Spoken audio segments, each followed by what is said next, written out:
Hey, it's Jamie Abbott. Let's talk about the 10 steps to starting your small business.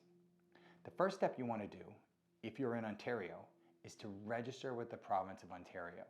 This is required if you're going to use anything other than your personal name for the business. It's only $58. It hasn't changed in 10 years. It's completely easy to do. Step number 2, think about the systems and processes that are going to help your business grow.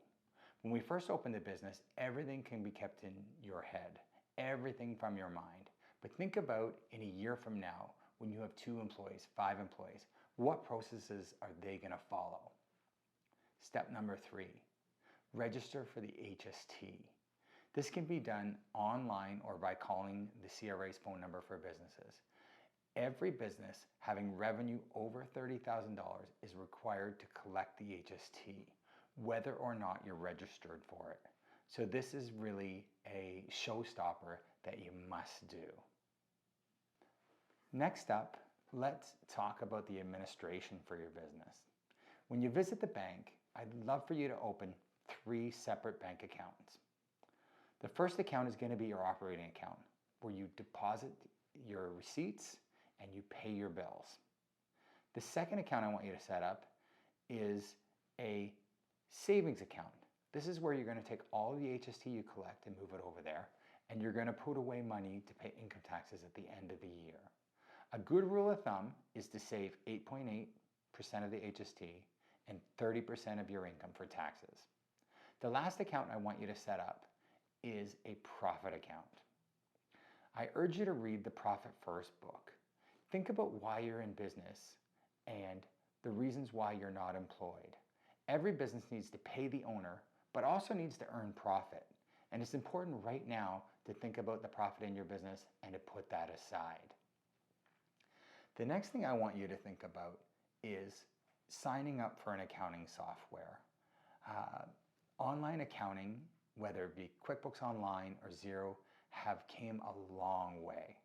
Signing up for a cloud-based accounting software is going to save you tons of money and headache down the road. It can automatically link to your bank account. You can download your transactions. You can use a credit card to receive payments. You can email invoices to your clients. It's just such a time saver. It's totally worth it. I also wanted you to think about when you do send the invoices to your clients that you include all the necessary information. And this is step number 7. So you need to include your address, the client's address, a description of the products that's sold, and your HST number. This has to be on every invoice.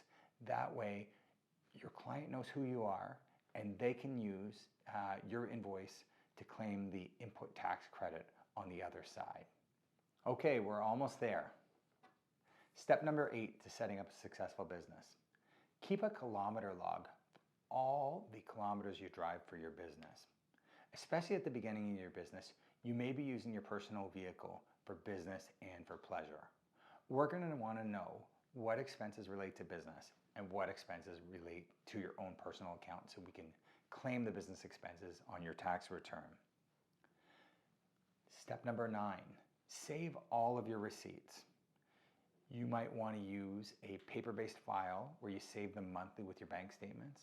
Or you may want to go sophisticated and use something like HubDoc or Receipt Bank or Dex that saves them online. But you'll need to be able to recall these to produce them up to 7 years from now. So make sure it's a process that you can follow and that you can easily find them in the future. Lastly, I wanted to share a quote with you. And remember that many dream, but few succeed because few take the time to act. So you have a dream, set your plan in motion, and follow your dream. I'd love to talk to you about setting up your business. Click on the above or give us a call. Thanks a lot. Take care.